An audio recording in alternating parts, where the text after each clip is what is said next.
and I have a voice, and I'm gonna let it out. No more dismissing. Osquist Entertainment is the main partner behind this documentary, and he reached out to me at the time. We're just about launching VOIICE, really.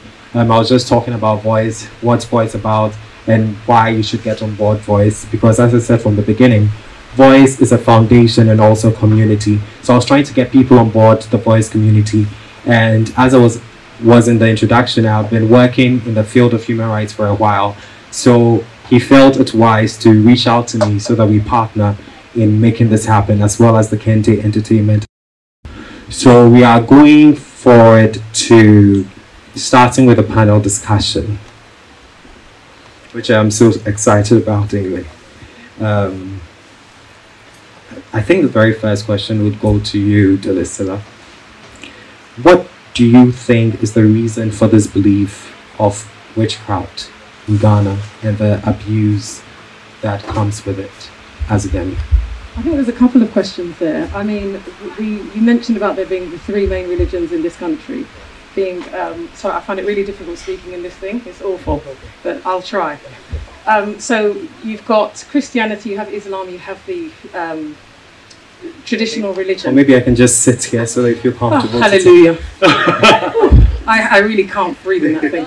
So yeah, you've got those three main areas. And an element of the Christian religion does speak about witchcraft, demonic spirits and what have you. I don't think that's the issue. The issue is plain old ignorance. And I think it's ignorance about belief. It's also ignorance about mental health. We need to do more to educate people, is the bottom line. And I always liken it, not a very popular comparison, but I don't really mind, so I'll just say it anyway. So I live in England, Ghanaian. I come to Ghana very often. My heart is in Ghana because I'm Ghanaian.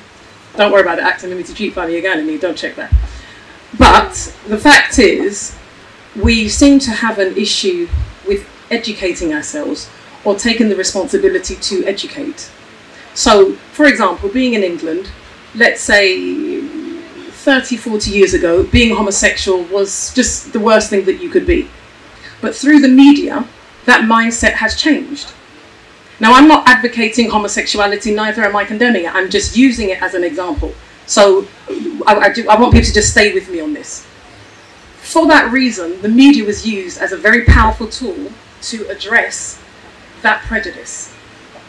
If the media would take the responsibility to strategize how people could be educated, this would be a thing of the past. The fact that these camps have existed since 19 and 2021, it's an indictment on us. We should be embarrassed, quite frankly. So I think the reason why it still exists is because we are not doing enough, and we are not taking personal responsibility. We are not enforcing necessary laws to address these issues. So I think it's an array of different reasons as to why that belief system is there, and why it has been allowed to just grow wings and just keep flying about the place like a witch. It can be used far more powerfully. If you look at some of the nonsense that the media are, ready to latch onto and report in Ghana, I mean, it's embarrassing. It's like the foolishness that they're ready to promote, and the people they want to make famous through absolute nonsense is embarrassing. I read some of the articles and the English gives me headache. So there's no checks, that the articles aren't edited, nothing. So if we start to use the media in a far more positive way, and for somebody to take some responsibility as opposed to just jumping on things because it's sensational, then I think that there are ways in which we can do a lot better. We're just not doing it. And nobody is taking the responsibility to see that it's done in an effective and strategic way, as well as the law's not working. How is it possible that these camps can exist for decades, and yet still people aren't being arrested?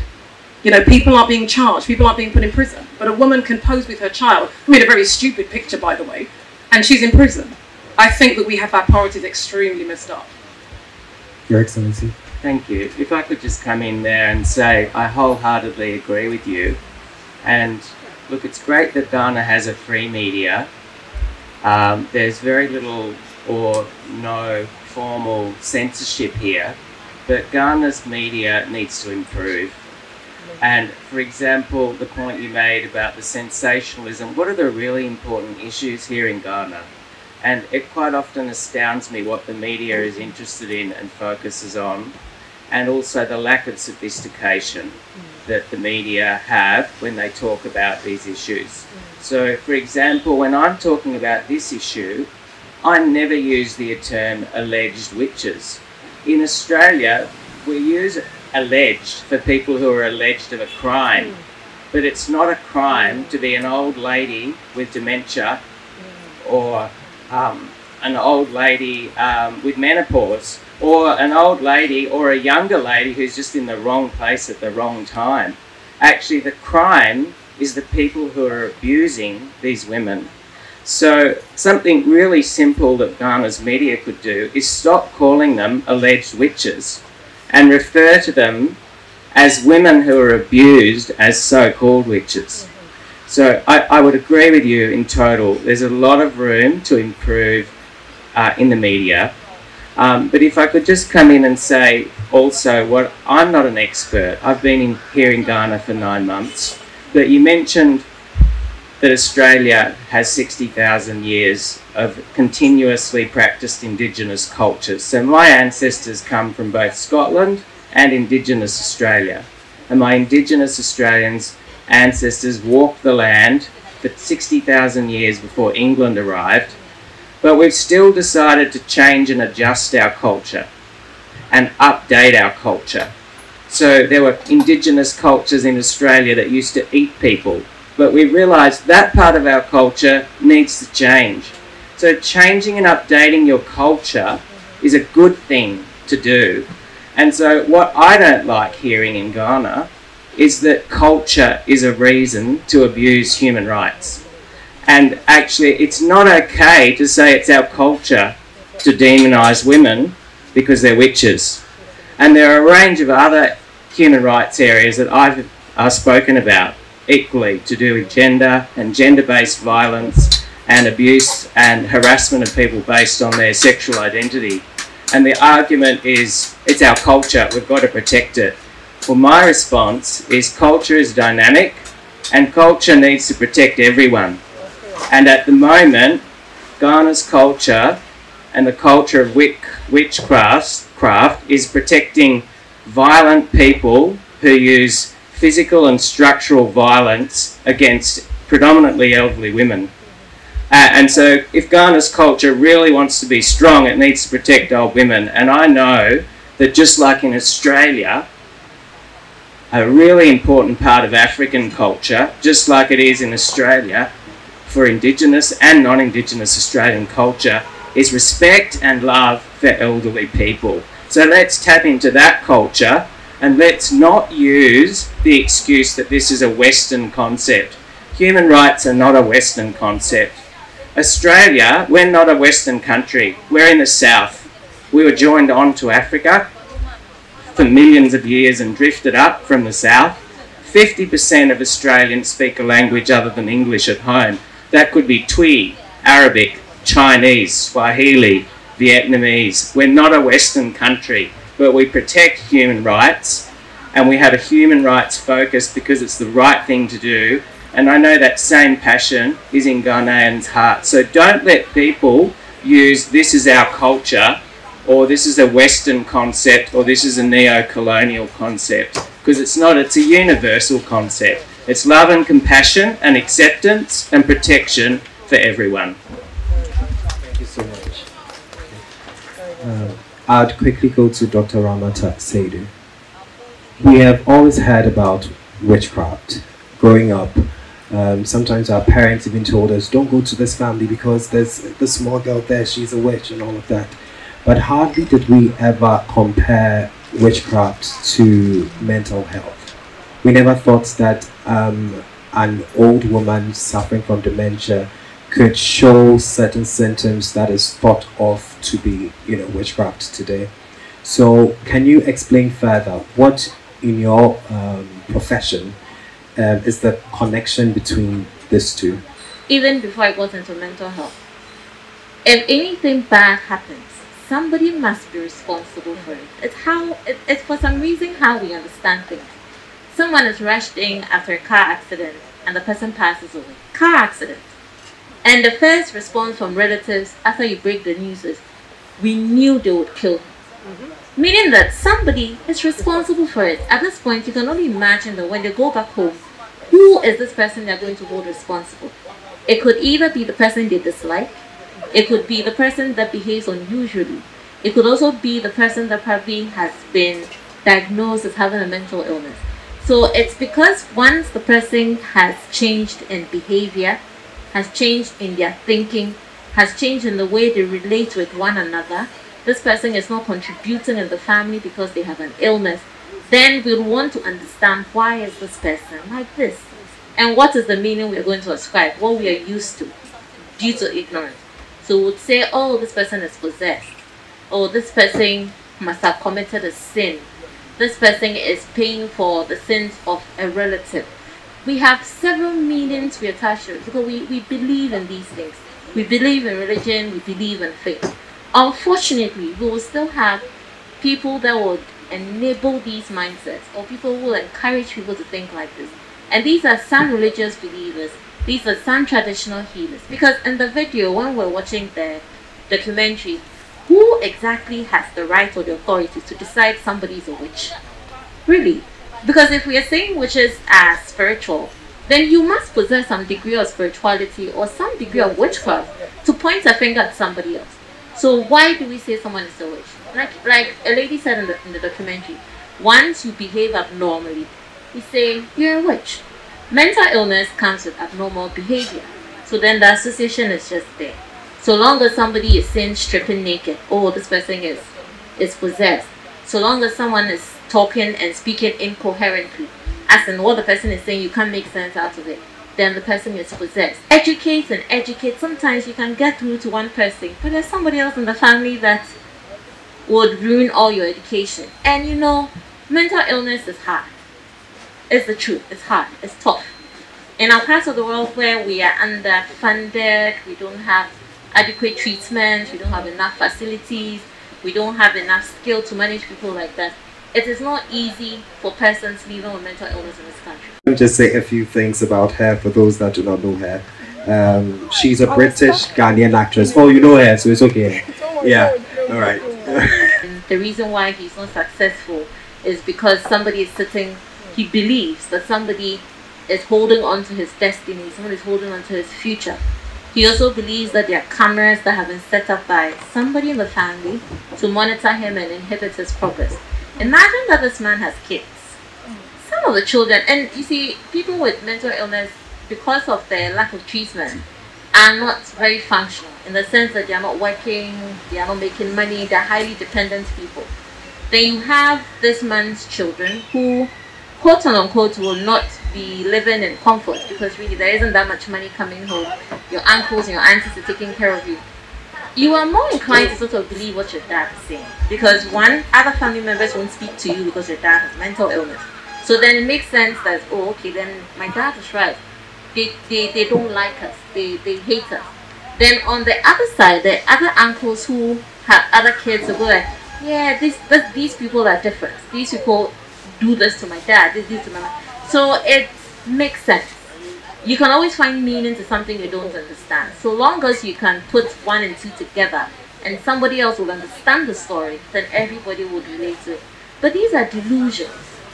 What is a psychopathology? It's a delusion. Delusions that said they are fixed, they are firm, not always false. Because yeah, someone may not like you and it's true. So it is not always a lie it's not always a lie or a false belief. The person probably doesn't like you, so it's not always false, but it's fixed. So no matter the evidence you present to this person, they won't change their mind.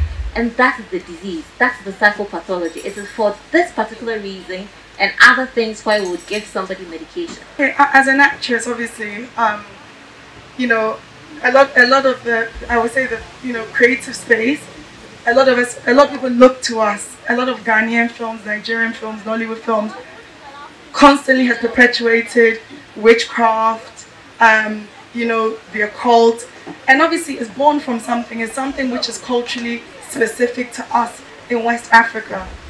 I think part of the reason why is women is, you know, women are powerful. Women really are powerful, you know, in a very good way, in the sense of we're givers of life. One of the things is always easier to blame women in our society. I don't know why. We do live in a patriarchal society, but it is easier to blame women. Every Ghanaian, both in Ghana and overseas, to not be defensive. And so as somebody who's come from outside, if I can be honest with you, Ghanaians are very proud to be Ghanaian, and that's fantastic. And the fact that, for example, Ghanaians, Christian Ghanaians bless Muslim Ghanaians and vice versa, and you have a Christian and a Muslim prayer, no one can divide Ghana on religion. Like in other countries in Africa, where terrorism is a really big problem, where religion is used to divide society. So Ghanaians are proud, but when you're proud, it's easy to be defensive. And what I notice in Ghana is sometimes Ghana collectively doesn't want to hear criticism about Ghana. Yeah. And so, like, let's talk about gender equality. When I'm in the traffic jams, who are the people carrying the really heavy 20 litres of water on their head? They're all women. Like, there would be one man for every 99 or 9,999 women. Who are the people who pick up rubbish? They're all women. When I go into a meeting with people, I'm a man, but if I go with a female colleague, she's often ignored. When we go to events, today I'm actually here with my wife, Rachel, but often if I go to an event with one of my colleagues, everyone assumes that she's my wife. So every society has sexism. And if you think about it, like all the wizards in Lord of the Rings, they were good guys. But you know, the witches in the Wizard of Oz, they're all baddies. So it's not just a Ghanaian thing. Sexism and gender discrimination is something rooted in all cultures, and some cultures are further ahead than others at fixing it. But the most important thing is not to be defensive. And then my second point is, I think what Ghana needs is leadership. So we were talking before about in Australia where mental health increasingly is destigmatised. It's okay for me as a High Commissioner to tell my staff that I need to see a psychological counsellor or that I'm having a mental health crisis. It's okay for me to tell my boss that I need to take time off to look after my daughter. Actually, the head of our department took time off to look after her daughter who was having a mental health crisis. Our ministers actually say they have depression and need time off because they've got depression. And then they take time off and they have medication, they come back and they continue their careers. So I think don't be defensive, and then we need to show some leadership about issues like mental health, because actually most people who are accused of witches, they're actually accused because they've got a mental health problem. And actually, if we can destigmatise mental health, that will help. And what we need is leaders. If you don't mind me saying, when we were talking before, psychiatrists in Ghana are actually stigmatised. I hope you don't mind me saying that. I was shocked. In Australia, psychiatrists are venerated. We think, wow, you're a specialist. You're not just a GP. You're somebody who deals with really difficult cases of mental health. That's not like putting a band-aid on someone's toe or stitching up or giving someone a vaccination. You're dealing with really complex issues and helping people. So we need the leadership here from everyone. And when I say leadership, I mean local people right up to the Prime Minister, the President, to say, yes, mental health is a real problem. And the people that work on it are heroes. The people who suffer from it need our love and support. And let's be honest and open about all of the challenges we have in our country. Thank you. I want to make a point, actually, and that's really excellent. I agree with everything that you've said, especially about being defensive. Oops. And I'm going to throw the spanner in the works a bit. We women are the greatest perpetrators of evil against other women. Number one. And if we really want to see that change, we have to be the change that we want to see. Now, I was widowed a few years ago, and that was the reason why I wrote my book, Not This Widow. Because when my husband passed away, guess who was accused of murder? I was. Do I look like a murderer? Whatever a murderer looks like. You know, what benefit would it be to me to be widowed at, 47 years of age with 2 kids, having looked after my late husband for 3.5 years? But when he passed away, the narrative around my husband's passing was, I knew she would kill him. I mean, how dare you? And that is normal. I wrote the book because I realized I wasn't special. How sad is that? That it was commonplace for women who are widowed to be accused of killing their husbands. It's like being a woman, like any excuse to label you, to vilify you, we jump at it, but the women are the greatest perpetrators. It is a woman that will accuse another woman of being the murderer of her husband before any male relative would. It's the same with witchcraft. It's the women who will accuse other women first and foremost. When a woman is raped, it's a woman who will say that she's lying. Not the men. Not the men. No, of course they will. I'm saying it's not the men who will be the first to say it. When I started raising awareness on rape, child abuse and domestic violence, it was from a conversation I heard in England amongst women vilifying a 19-year-old girl of being raped. I was astounded at the narrative around that situation. Oh, she's a prostitute. Oh, she's a whore. What was she doing in his hotel room? And I'm thinking, location does not determine guilt or innocence. Age doesn't. So if we want to see that change, I think we women are very powerful. We're the ones that hold most of the answers, I'm telling you. So we have to rise up and take our position as women to set the bar and the boundary to say, no, I could be that old woman in future. Every married woman has a 50% chance of being widowed. How about that for statistics? But yet still, it's the women who will throw those accusations. So it's really important that we start to think about, being empathetic towards other women. Like you're saying, being compassionate. Compassion doesn't cost anything. But we are so quick to vilify and to condemn and to write people off.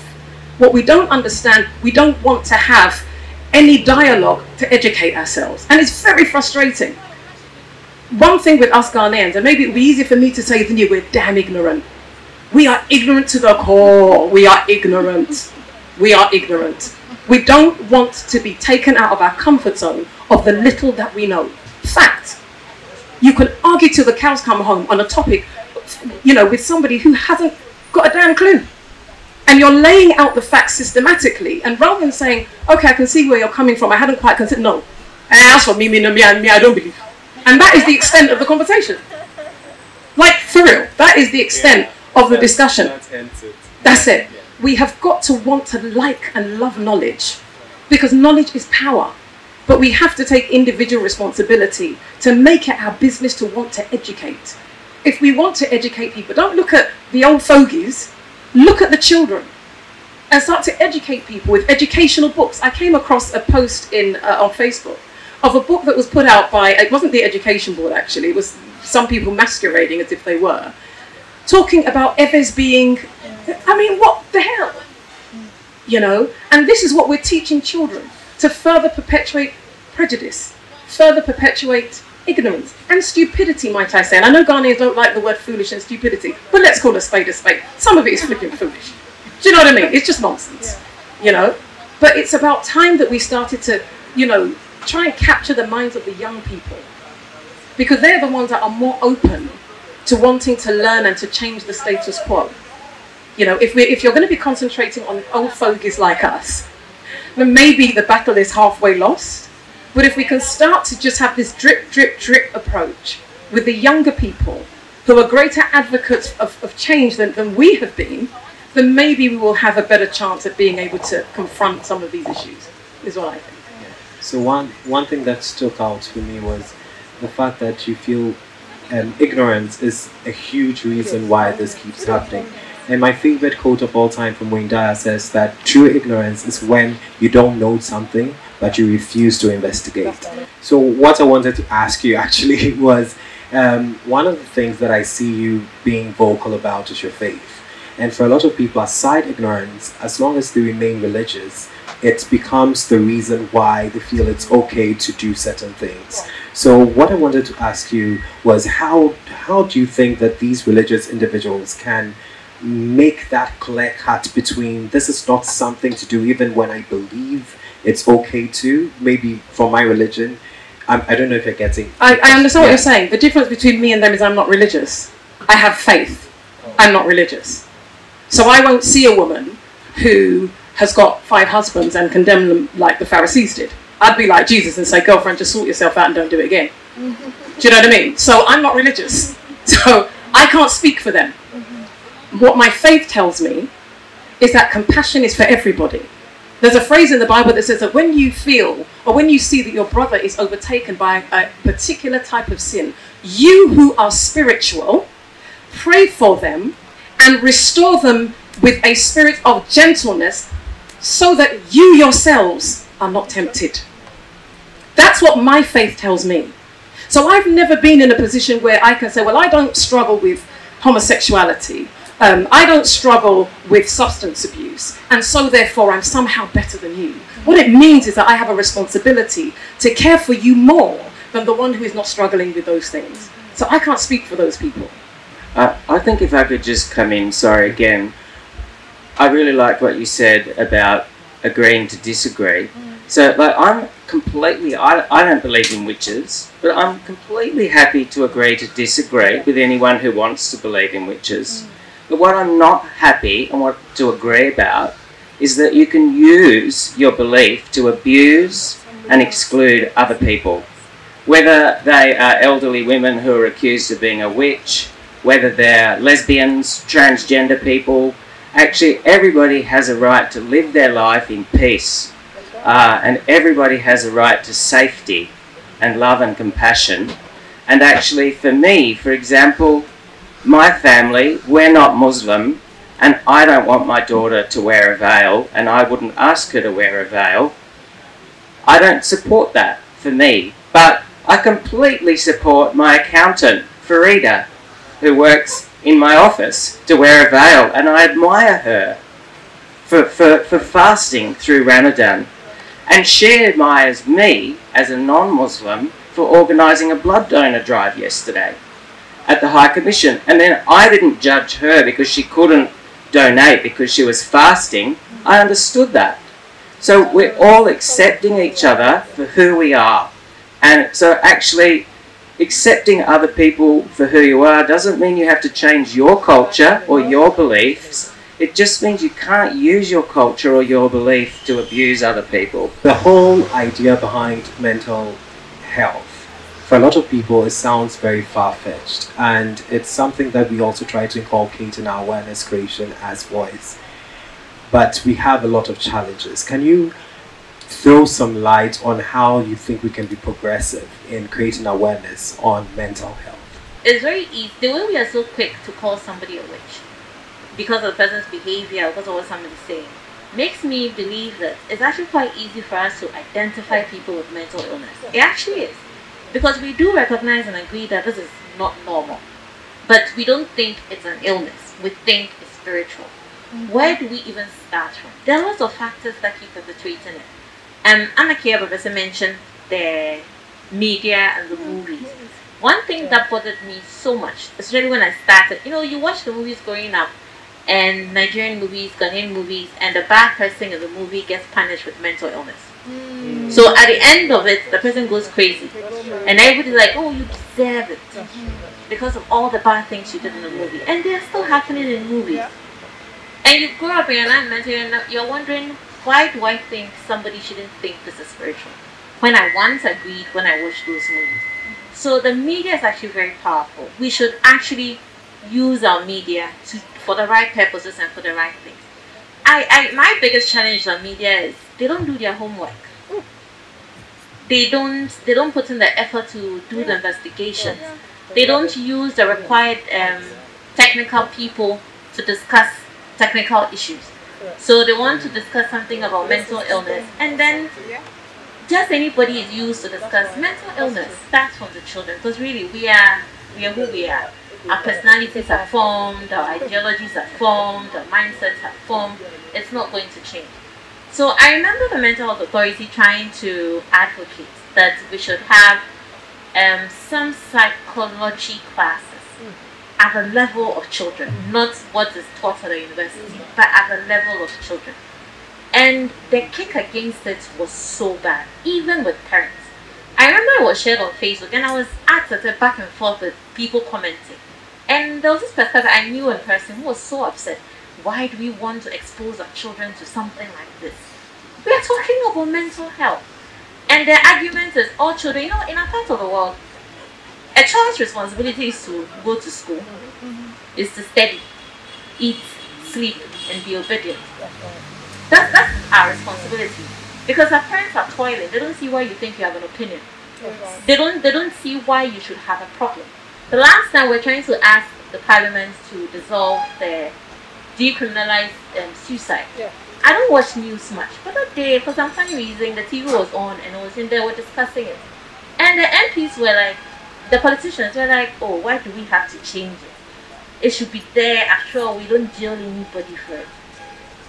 Change it. Because so long as you don't change it and somebody decides to jail somebody, the law allows the person to do it. Then the other half was saying that if we decriminalize suicide, that means we are encouraging people. Like people are just going to start killing themselves because it's fun. To commit suicide.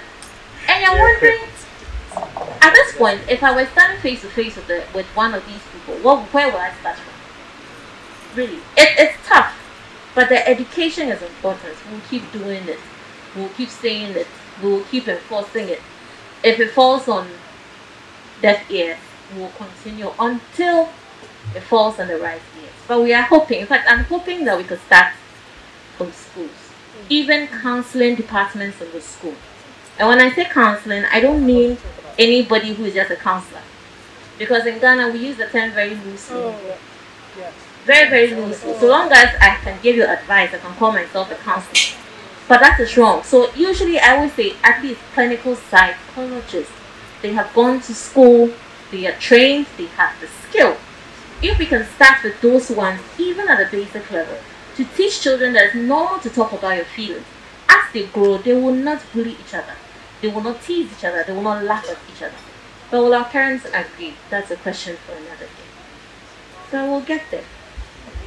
So I think listening to you, a lot of things that came up sounds as though there are a lot of things that as Ghanaians we never question. We never question them. So what can we do, especially in the arts, Abebrese, what can we do to, capture these minds in this, in certain issues such as this that is never questioned? It's interesting. At least the last, I'll say 5-6 years, social media has become the open arena for celebrating or choosing to hang somebody every week. Every week there's a trending issue. And someone said this when I was in Abebrese. I was with somebody and he's like, Amma, you're so talented, you're such a good actor. Stick to your creatives. Don't let these people attack you for wanting to change some things which need to be changed. And he was definitely coming from a good place. Because a lot of times I realize in Ghana, we're very used to the status quo. We like our status quo. As much as we love change, we don't like change. That's the dichotomy of being in Ghana. But the truth is, I do think that change is inevitable. My cousin made a very good point. A few years ago, many years ago, they thought the earth was flat. And then with discovery and science, we now got to know that the world was round. So change is inevitable. The truth is, a lot of times when even dialogues like this, there's some people that don't even want to have this dialogue because they feel like, hey, you're going to bring certain things here which shouldn't be here. Like, hey, you're going to import certain mentalities here. But we know it's wrong. And if you choose to be somebody who uses your voice, get ready to be attacked. Lord, I get attacked. Andrew, I see you attacked. But the thing about it is, and people that care about you, it's so easy to come to, okay, well, don't. And there's a choice we all have to make. Because am I going to sit there knowing that this is so wrong? Like, a few years ago, let me just kind of deviate a little bit. A few years ago, I did a documentary called Champions of Society, and it was on one of the episodes on mental health with Professor Asari. And he was one of the main people who drafted the Mental Health Act. And this was about 5-6 years ago. And as part of the Mental Health Act, which a lot of people don't even know, it is illegal to chain mentally ill people to trees, whether in a shrine or in a religious organization. And as we were during the documentary, we went to churches where there were people literally chained to a tree. One of the most traumatizing things I've ever seen. That was about, what, 5-6 years ago. I can almost bet as of today, there are shrines and prayer camps today where mentally ill people are chained. And I remember as part of the documentary, we asked the pastor, we went there with 2 community health nurses. And what they were doing was going to the shrines, going to the prayer camps to talk to them and say, look, this is illegal. We're going to work with you that some of these people need medication. But this was a few years ago, and I literally spoke to somebody where, no, it is still happening. I know we have issues in Ghana in terms of funding. Funding is a major challenge. So a lot of times when funding is a major challenge for mental health, look, I was talking to a friend of mine the other day. She grew up in the US, she's part of the diaspora. And one of the things I realized is how easily she finds to talk about her mental health. Oh my God, I have anxiety. I have this. And I'm like, hey, please, this American thing, every 2 minutes anxiety. And do you know what it is? I realized that because how she grew up, mental health is destigmatized. You were encouraged to talk about it. There's nothing wrong with, okay, I'm having a bad month, I'm having a bad day. Generally with us, because of religion, because of culture, we are told to hide your issues. It's so interesting you're talking about the stigma.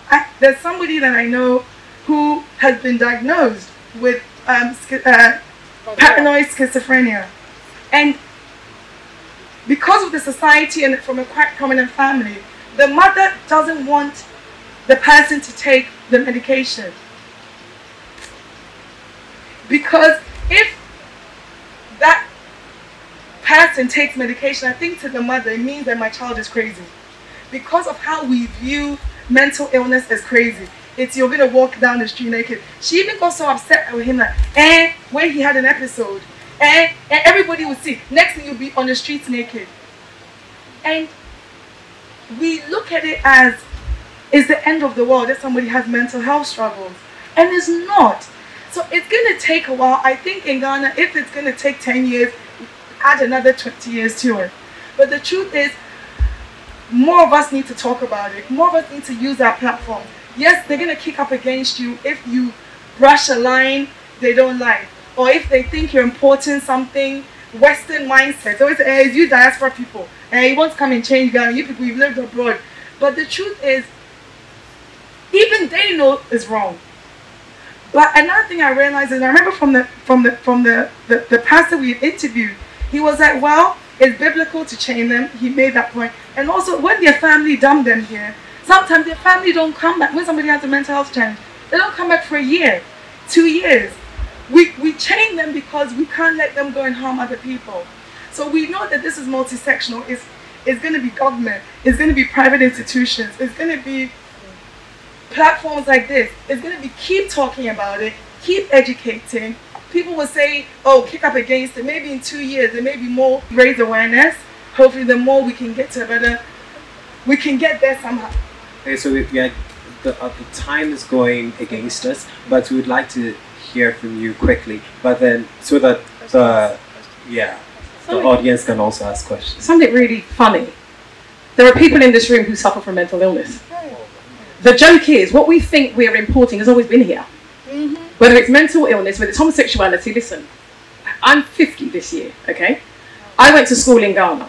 I remember a story of a rape case in one of the very prominent boys' schools in Ghana. There is nothing new here. The only difference is people are being more open about what's going on. One of the areas that I work in is, you know, child abuse, rape, domestic violence. Let's just take child abuse as a standalone section. One of the main things that really disturbed me greatly was the fact that I couldn't get any access to mental health support for my kids who had been sexually abused. You have got generations of people, our age group, who have suffered from the trauma of sexual abuse, you know, both men and women. And it has resulted in different forms of mental health issues. If you look at the number of people in England, they say it's 1 in 20 who has been a victim of child abuse. That's of reported cases that you can give the statistics on. Here, I believe that it is more, it's rarer to find somebody that hasn't been sexually abused than, so I call it people who have not been subjected to unwanted sexual contact. Because again, you kind of have to come down to people's level. Big words like rape, child abuse is a bit much. Unwanted sexual contact. And those people don't have any access to emotional and mental health support. When I lost my late husband, the shock of it, I had counselling. I put it on my social media. I said, people, when you have been bereaved, why do you think you have to walk through that process on your own?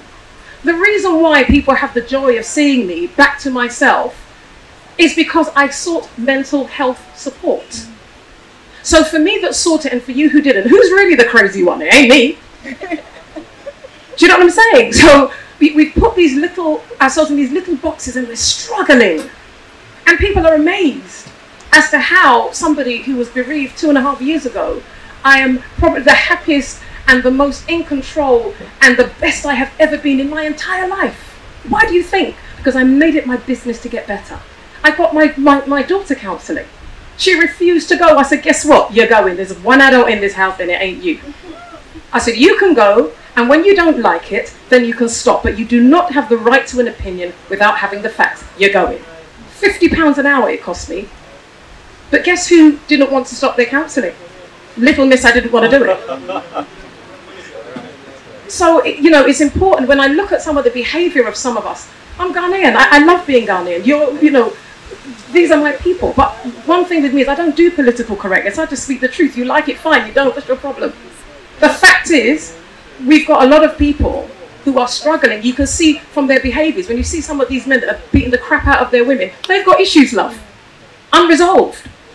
But then we put it under title so that we can be more accepting of the bad behaviour. But a lot of us are suffering from some form of mental health issue that requires support. So let's stop deluding ourselves. Okay.